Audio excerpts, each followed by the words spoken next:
श्री अद्वैत गदाधर शिवसादि श्री गौर भक्तवृंद।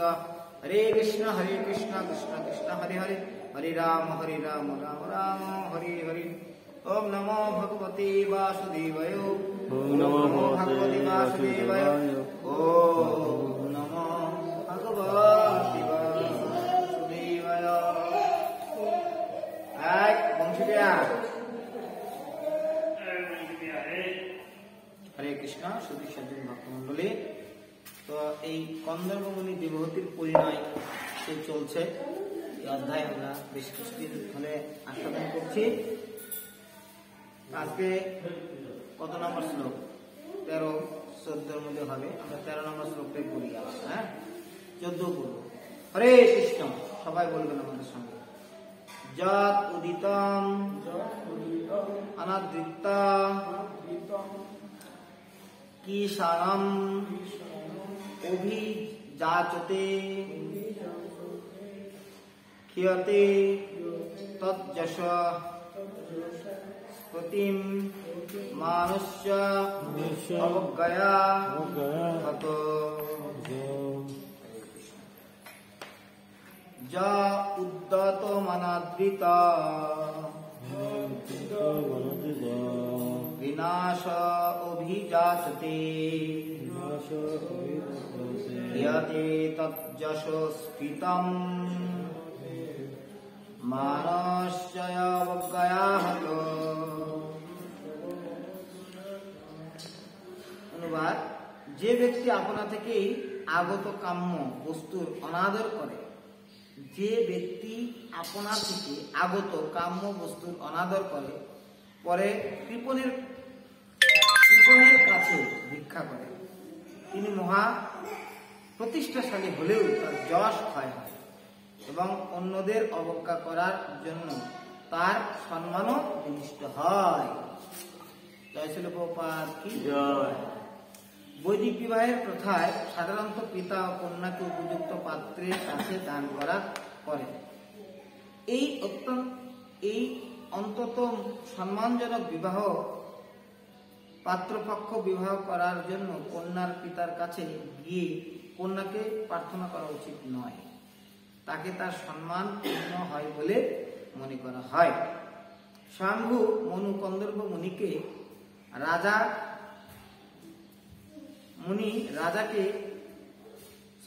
স্বয়ম্ভু মনু কন্দর্প মুনিকে রাজি করাতে চেয়েছিলেন, কেননা তিনি জানতেন যে মুনির বর এক উপযুক্ত কন্যাকে বিবাহ করতে মনস্থ করেছিলেন।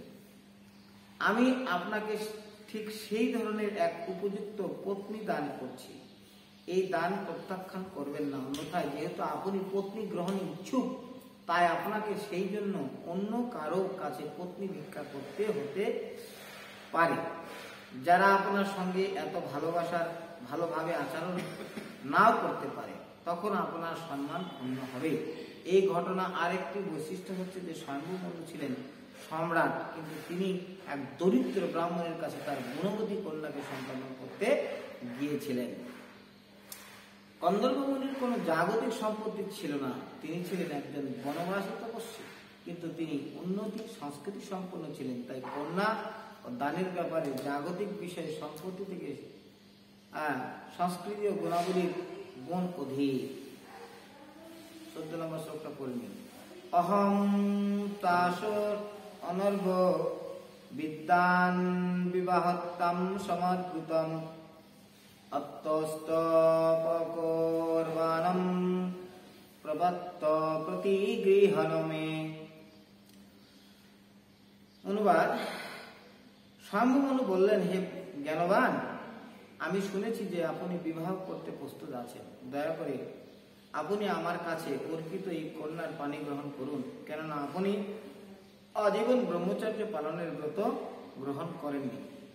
তাৎপর্য করেছেন স্কন্ধ আচার্য জগদীশ প্রভুপাদ কি জয়। ব্রহ্মচর্যের তত্ত্ব হচ্ছে কমার্য। 2 প্রকার ব্রহ্মচারী রয়েছে। তার একটি হচ্ছে নৈষ্ঠিক ব্রহ্মচারী, যার অর্থ হচ্ছে সারা জীবন আজীবন কমার্য অবলম্বন ব্রত গ্রহণ করা। অন্যটি হচ্ছে উপকুরবান ব্রহ্মচারী, অর্থাৎ কোনো বিশেষ বয়সে পর্যন্ত ব্রহ্মচার্যের ব্রত পালন করা। দৃষ্টান্ত স্বরূপ বলা যায় যে তিনি 25 বছর বয়স পর্যন্ত ব্রহ্মচার্য অবলম্বন করতে পারেন এবং তারপর তার গুরুর অনুমতিক্রমে তিনি গৃহস্থ আশ্রমে প্রবেশ করতে পারেন। ব্রহ্মচার্য হচ্ছে বিদ্যার্থীর জীবন, আধ্যাত্মিক জীবনের প্রথম আশ্রম এবং ব্রহ্মচর্যের নীতি হচ্ছে কমার্য। গৃহস্থ কেবল ইন্দ্রিয়ের সুখভোগ যৌন জীবনে লিপ্ত হতে পারেন, ব্রহ্মচারীর পক্ষে তা অনুমোদন নেই। স্বয়ম্ভু মনু কন্দর্প মুনিকে অনুরোধ করেছিলেন যে তার কন্যাকে গ্রহণ করার জন্য, কেননা কন্দর্প মুনি নৈষ্ঠিক ব্রহ্মচার্যের ব্রত অবলম্বন করেন। তিনি বিবাহ করতে ইচ্ছুক ছিলেন এবং এক অতি সম্ভ্রান্ত রাজপরিবারের উপযুক্ত কন্যাকে তার কাছে সম্পাদন করা হয়েছিল। জয় জগৎগুরু শিল প্রভুপাদ কি জয়, অনন্ত কোটি বৈষ্ণব বৃন্দ কি জয়। এখানে সেই দেবতী মাতার যে লীলা আমরা হয়ে আসছে, আমরা শুনছিলাম। তো দেবতী মাতা সেই কন্দর্প মুনির কথা যখন শুনেছিলেন, তার ঐশ্বর্যের কথা, তার ভজন ঐশ্বর্যের কথা শুনেছিলেন, যে তিনি তপস্যায় এতটা উন্নত ছিলেন এবং ভগবান স্বয়ং সেখানে প্রকটিত হয়ে তাকে আশীর্বাদ প্রদান করেছিলেন, ভগবানের সঙ্গে তিনি কথোপকথন করেছিলেন। এই সমস্ত গুণাবলী শোনার পরে সেখানে দেবতী মাতা কি করেছিলেন, সেই কন্দর্প মুনিকে তিনি না দেখেই মনে মনে পতি হিসেবে বরণ করে নিয়েছিলেন। আমরা দেখি এই পরবর্তীতে যখন দেবহূতি মাতা ধীরে ধীরে তার পিতাকে যখন জানালেন, তো তার পিতা স্বয়ম্ভু মনু তিনিও সেই প্রস্তাবে সম্মতি প্রদান করেছিলেন। আর তিনি না রাজা হওয়া সত্ত্বে, এখন আমরা একটা জিনিস দেখি, যদিও কন্দর্প মুনি একজন মুনি ঋষি ছিলেন, মুনি ঋষিদের তো তখনকার দিনে সেই মুনি ঋষিরা একটা কুঠিরে সেখানে ভজন করতেন, গাছের পাতা পোতা সেই দিয়ে শাল বাগল করে নিজেরা থাকতেন, আর ওই পাতা টাতা দিয়ে একটা কুটির বানিয়ে সেখানে তপস্যা করতেন, বা কোনো সময় কুটিরও বানাতেন না, গাছতলায় সেখানে তপস্যা করতেন, একটা গাছের নিচে বসে তপস্যা করতেন। তো জৈব শর্ম মনু জানতেন কন্দর্প মুনির সম্বন্ধে যে তিনি একজন ঋষি, তার কোনো কিছু নেই, সয় সম্পত্তি কিছুই নেই, কিন্তু তবুও তিনি কি করেছিলেন, তিনি তার কন্যাকে সম্পাদন করার জন্য তিনি কি করেছিলেন, তিনি মনস্থ করেছিলেন। এবং কন্দর্প মুনি দেবহূতি মাতা যেহেতু কন্দর্প মুনিকে স্বামী হিসাবে পালন করেছিলেন মনে মনে, এই জন্য তিনিও স্বয়ম্ভু মনু সেটাকে সমর্থন করেছিলেন। এবং আমরা দেখি যে স্বয়ম্ভু মনু নিজেই তার কন্যাকে নিয়ে দেবহূতির কন্দর্প মুনির আশ্রমে গিয়েছিলেন। দেবহূতিকে নিয়ে আশ্রমে গিয়ে সেখানে কন্দর্প মুনির কাছে তিনি প্রার্থনা করেছিলেন। তো এখান থেকে যে আমরা প্রভুপাদ আমাদেরকে শিক্ষাগুলো দিচ্ছেন, শিক্ষাগুলো খুব সুন্দর, গুরুত্বপূর্ণ। যেমন স্বয়ম্ভু মনু তিনি কন্যার পিতা হিসাবে তিনি যেমন তার জামাতার কাছে যে তার কন্যার পানি গ্রহণ করার জন্য ভিক্ষা চেয়েছিলেন, মানে তাকে বিবাহ করার জন্য অনুরোধ করেছিলেন। এবং এই দিক থেকে আজকের যে শ্লোকটা, এই শ্লোকে এখানে বলছেন যে না, আবার সেই কন্দর্প মুনিরও কর্তব্য ছিল যে সেই প্রস্তাবটাকে প্রত্যাখ্যান না করে গ্রহণ করা। কেননা যদি সেটা প্রত্যাখ্যান করা হয়, তখন সে যেহেতু আজীবন ব্রহ্মচারী থাকবে না, সে ব্রত করেছিলেন, তিনি বিবাহ করতেনি, দেবহূতি মাতাকে না হলে অন্য কোনো কন্যাকে বিবাহ করতে হতো। কিন্তু সেটা হয়তো তার কোনো সম্পূর্ণ না হতে পারত। আবার সেই কন্যা বিবাহ করতে চাইলেও কন্যা খুঁজে পেত না, এই জন্য তাকে দাঁড়ায় দাঁড়ায় গিয়ে ভিক্ষা করতে হতো। কিন্তু এটা ধর্মীয় দৃষ্টিতে এটা উপযুক্ত নয়, যে না, একজন পত্নীকে খোঁজার জন্য বা বিবাহ করার জন্য অন্যের দ্বারে দ্বারে ঘুরবে, সেই রীতি ছিল না, যেটা আমরা এখনো দেখি। যে মেয়ের বাবারা সাধারণত ছেলে দেখে বেড়ায় আগে। কেন? যে আগে ছেলে বাড়িঘর দেখে এসে ছেলেকে তার কন্যার উপযুক্ত মনে হলে তাকে পাত্রস্থ করে, এটাই নিয়ম। তো ঠিক এইরকম ভাবে মনস্থ করেছিলেন এবং তার কাছে পাত্রস্থ করতেও চেয়েছিলেন। তো আমরা দেখি শ্লোকে এখানে সেই কন্দর্প মুনি তিনিও সেই গ্রহণ করার জন্য তিনি কি করেছিলেন, তিনি উদ্যত হয়েছিলেন। পরের শ্লোকগুলোতে আমরা দেখব, যে ব্যক্তি আপনা থেকেই আগত বস্তুর অনাদর করে পরে কৃপণের কাছে ভিক্ষা করে। যদি যেহেতু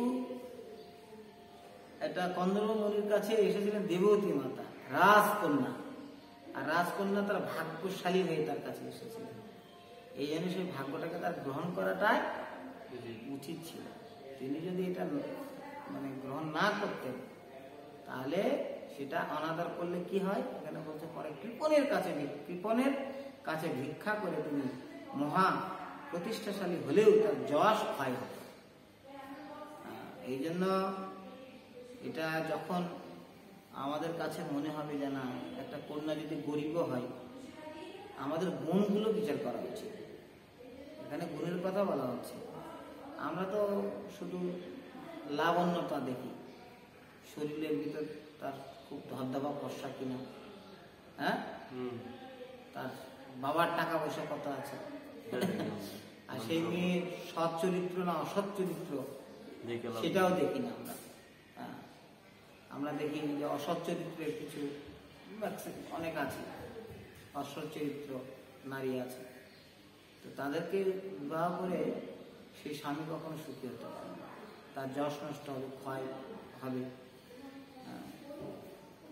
তো এই জন্য যেহেতু মনু একজন আদর্শবান রাজা ছিলেন, তার কন্যাকেও তিনি খুব সৎ নিষ্ঠা ভরে তিনি কি করেছিলেন, ধর্মীয় জ্ঞান, ধর্মীয় ভাবধারায় সংস্কৃতি তিনি বড় করে তুলেছিলেন।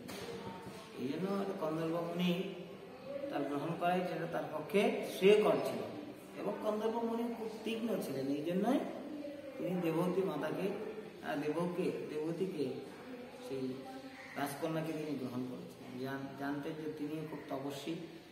সেটা আমরা পরবর্তীতে দেখি যে কন্দর্প মুনিকে যখন বিবাহ করলেন, বিবাহ করার পরে কন্দর্প মুনি প্রায় কত হাজার বছর যেন হয়ে গেল, হ্যাঁ, তপস্যা করছেন। আর সেখানে দেবতী মাতা তার সেবাই করে যাচ্ছেন। তখন কন্দর্প মুনির একটা সময় ধ্যান ভঙ্গ হল। তখন ছিলেন, হ্যাঁ, আমার পাশে আমার পত্নী আমার বসে আছে, আমার সেবা করছে, আর আমি তার প্রতি কোনো খেয়ালই করছি না। তার দিকে দেখে সে রাজকন্যা কেমন থাকে, একদম সাজসজ্জায় খুব উজ্জ্বল দেখতে থাকে। আর যখন তার সঙ্গে বিবাহ হয়েছিল তখন আস্তে আস্তে ঋষির মতন বেশ হয়েছিল। আর ঋষি যেমন শাল কাপড় পরে এরকম ছিল, সে এরকম জীর্ণ কাপড় পরে, এবং তার মুখটা খুব মলিন দেখাচ্ছিল। আর তখন তার দয়া পরবশ হয়ে তখন কন্দর্প মুনি তাকে আশীর্বাদ করেছিলেন। কি আশীর্বাদ করেছিলেন? তখন তিনি তার তপস্যা বলে সেখানে একটি 7 তলা বিশিষ্ট একটি এটা উড়োজাহাজ আর কি, হ্যাঁ, 7 তলা বিশিষ্ট সেখানে একটি উড়োজাহাজ তিনি তৈরি করেছিলেন তপস্যা বলে। আর সেই 7 তলা বিল্ডিং এর ভিতরে সেখানে সরোবর ছিল, পুকুর সরোবর বিভিন্ন ধরনের, সেখানে দুগ্ধ দিয়ে, হ্যাঁ, এবং শ্বেত জল দিয়ে সেখানে সে দেবতী মাতাকে চান করিয়েছিলেন। কতজন? 10,000 সেবিকা ছিল। 10,000 সেবিকা মিলে সেই দেবতী মাতাকে স্নান করিয়েছিলেন। স্নান করিয়ে যখন তিনি সেই দেবতী মাতাকে সুন্দর করে সাজানো হলো, তার রূপে সে আগের থেকে আরো লাবণ্য ফিরে এসেছিল। তা মনু তো দেখেছিলেন যে তার ঘর বাড়ি নাই, গাছতলায় থাকে, কিন্তু তারপরে বিবাহ দিয়েছিলেন। কিন্তু কন্দর্প মুনি সেই 7 তলা বিশিষ্ট যে ভবন পেয়েছিল, এটা কোথা থেকে পেয়েছে? তার তপস্যা, ভগবানের বর প্রাপ্ত ছিল। এই জন্য সেই এরকম বিশিষ্ট ভবন পেয়েছিল। সেই ভবনের বর্ণনা আছে, সেটা আকাশ মার্গে বিচরণ করতো, স্বর্গ মর্ত পাতাল বৈকুণ্ঠ থেকে শুরু করে সমস্ত জায়গায় যেতে পারতেন সেই উড়োজাহাজটা। এবং সেখানে কোনো বৈদ্যুতিক আলো ছিল না, সেখানে দেয়ালে এরকম এমন উন্নত ধরনের খচিত হীরা মানিক্য মুক্তক্য লাগানো ছিল, যেগুলো একদম ঝলমল ঝলমল উজ্জ্বল করত। দিনের বেলা এবং রাত্রিবেলাও কোনো বিদ্যুতের প্রয়োজন হয়নি, এসির প্রয়োজন হয়নি, সেখানে সমস্ত কিছু ছিল। এত শীতল বাতাস হাওয়া, আকাশে যদি ঘুরে বেড়ায় তাহলে তো সে বাতাস থাকবে, এবং সেখানে সমস্ত কিছু বন্ধ ব্যবস্থা ছিল। তো আসলে তার মানে এখান থেকে আমরা একটা কি উপলব্ধি করতে পারি, যে না, একজন পিতার কর্তব্য হচ্ছে কি, যে তার কন্যাকে বিবাহ দেওয়ার জন্য তার সয় সম্পত্তি, ছেলের খুব লাবণ্য চেহারা, তার ভালো মোটরসাইকেল, ভালো গাড়ি, এগুলো দেখে তাকে বিবাহ দেওয়া উচিত না। কেননা স্বামী শব্দের অর্থাৎ কিন্তু অনেক কঠিন একটা শব্দ। স্বামী মানে সেই স্ত্রীর সমস্ত বিষয়ে তার দায়িত্ব ভার গ্রহণ করা, তাকে স্বামী বলে। তো সেই স্ত্রীর সমস্ত ভালো এবং মন্দ সমস্ত খেয়াল রাখা এবং তাকে গাইড করা, এটা হচ্ছে স্বামী। তার সমস্ত দায়িত্ব তাকে গ্রহণ করতে হয়। এখন প্রশ্ন আসতে পারে যে স্ত্রী যদি কোনো পাপ করে তাহলে স্বামী কি দোষ? আমি তো তাকে করতে বলিনি, কিন্তু সে কেন করলো, তাতে আমার পাপ কেন হবে? হ্যাঁ, এই জন্যই হবে, যেহেতু আপনি স্বামী মানে পরিচালক, স্বামী মানে তার দেহের পরিচালক। আপনি তাকে যদি আপনি রক্ষণাবেক্ষণ না করেন, তাকে যদি আপনি সঠিকভাবে গাইড না করেন, সে যদি কোনোভাবে পাপ কাজে লিপ্ত হয়ে যাবে বা কোনো কিছু হবে, তাহলে সেই দায়িত্ব স্বামীকে নিতে হবে। এই জন্য স্বামী শব্দের অর্থ অনেক কঠিন।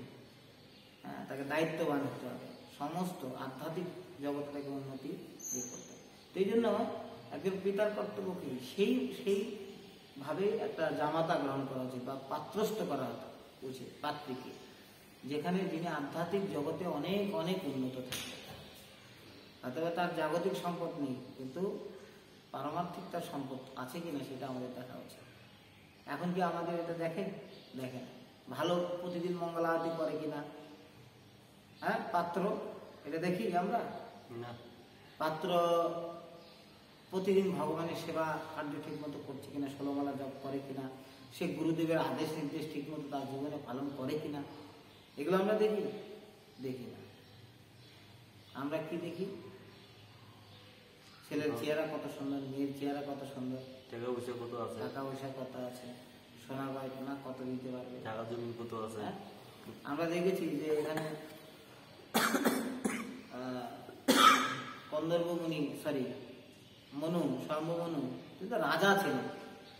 তিনি যখন দেবতী মাতাকে এখানে দিতে আসছেন, তখন সেই স্বর্ণ মাণিক্য কত কি নিয়ে আসছিল, কিন্তু সেটাও গ্রহণ করল, সবকিছু সাথে নিয়ে আসছিল, এবং তার ইচ্ছা করে তিনি সমস্ত কিছু দিয়ে ওখানে একটা রাজপ্রাসাদ তৈরি করে দিতে পারতেন, সেই ক্ষমতা ছিল। কিন্তু কন্দর্প মুনি সেগুলোর প্রতি উদাসীন ছিল।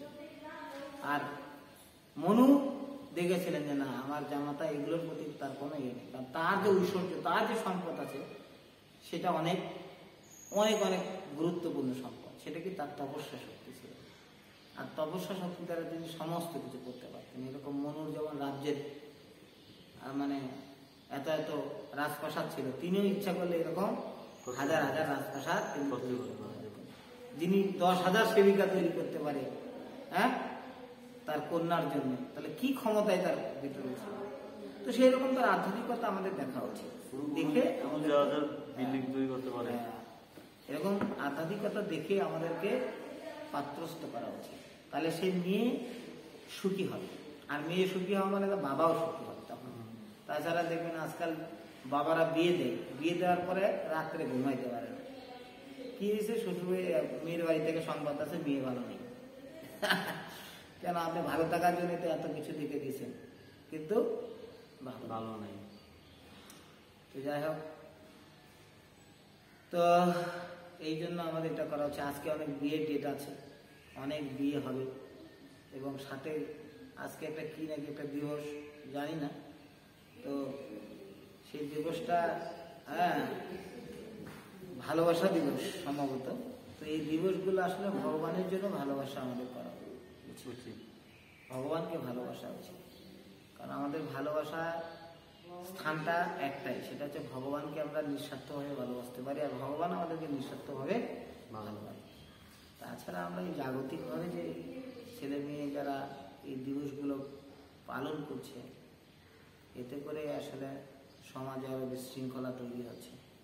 তারা নিজেরাও সুখী না, এতে হ্যাপি না, নিজেরাও কিছু অবৈধ কিছু কার্যকলাপ করছে, অবৈধ কিছু, এতে তারা নিজেরাও এখানে দুঃখ পাচ্ছে, কষ্ট পাচ্ছে, বা অশান্তি আরো বেড়ে যাচ্ছে।